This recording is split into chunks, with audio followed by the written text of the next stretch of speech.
یہ دیکھیے کیا شان ہے. یہ سب آزمائش و امتحان تھی. اسی طرح وہ صبر کا پیکر اب ہمارے سامنے آ گیا.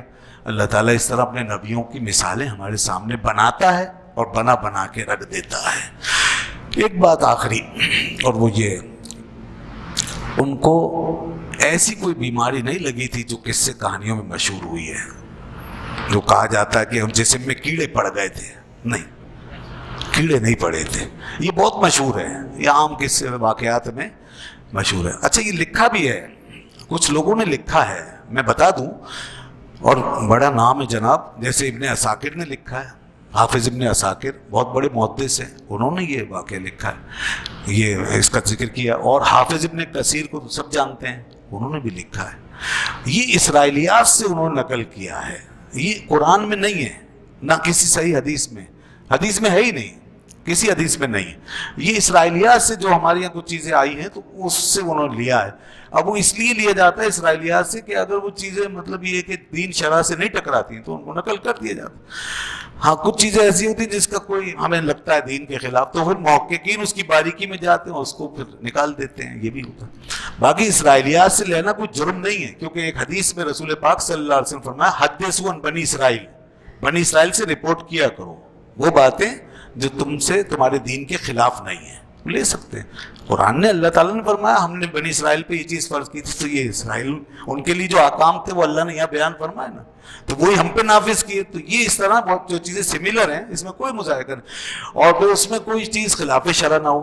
تو اب اس واقعہ میں محققین جو ہیں انہوں نے احتیاط کی بنیاد پہ یہ کہا کہ نبی کے ساتھ اس طرح کی ٹریجڈی نہیں ہو سکتی ہے، ایسی کوئی چیز نبی کے ساتھ لاحق نہیں ہو سکتی جس سے گھن کھائی جائے. یہ جی وہ مسئلہ، بیماری ہو سکتی ہے، کوئی درد ہو سکتا ہے، کوئی تکلیف ہو سکتی ہے، لیکن کیڑے پڑنا جو ہے یہ ایک ایسی چیز ہے جس سے دیکھنے والے کو گھن آئے گی اور وہ اس کو نحوست سمجھے گا، گھن کھائے گا، بھاگے گا. تو نبی تو لوگوں کو اپنے قریب لانے کے لیے آتا ہے، تو اگر اس میں ایسی بیماری پیدا ہوگی تو پھر لوگ بھاگیں گے اور لوگوں کو ایک عذر مل جائے گا کہ جی ہم تیرے نبی کے پاس کیسے جاتے، ان کو تو اس قسم کی تکلیف تھی، ہمیں بھی لگ جاتی اور ہمیں تو برداشت نہیں. تو پھر اللہ کے یہاں ایک عذر بن جاتا، اور کوئی بھی نبی کے مقابلے میں عذر نہیں بنا سکے گا. اللہ نبی کو ایسی حالت میں رکھتا ہی نہیں ہے. اس لیے انبیاء کے جسم سے نہ بدبو آتی ہے، نہ وہ بدصورت ہو سکتے ہیں، نہ کم نسب ہو سکتے ہیں، نہ ان پڑھ ہو سکتے ہیں، نہ ان کی شخصیت کے اندر ایسی کمزوری آ سکتی ہے کہ جس سے لوگ نہیں، کبھی نہیں. وہ ایک پرفیکٹ مکمل شخصیت ہوں گے، عالی نسب ہوں گے، علم والے ہوں گے، بہترین عقل رکھنے والے ہوں گے، خوبصورت جسم رکھنے والے ہوں گے، اور ایسی ہر بیماری سے پاک ہوں گے اور ہر حالت سے جس سے لوگوں کو گھن آئے.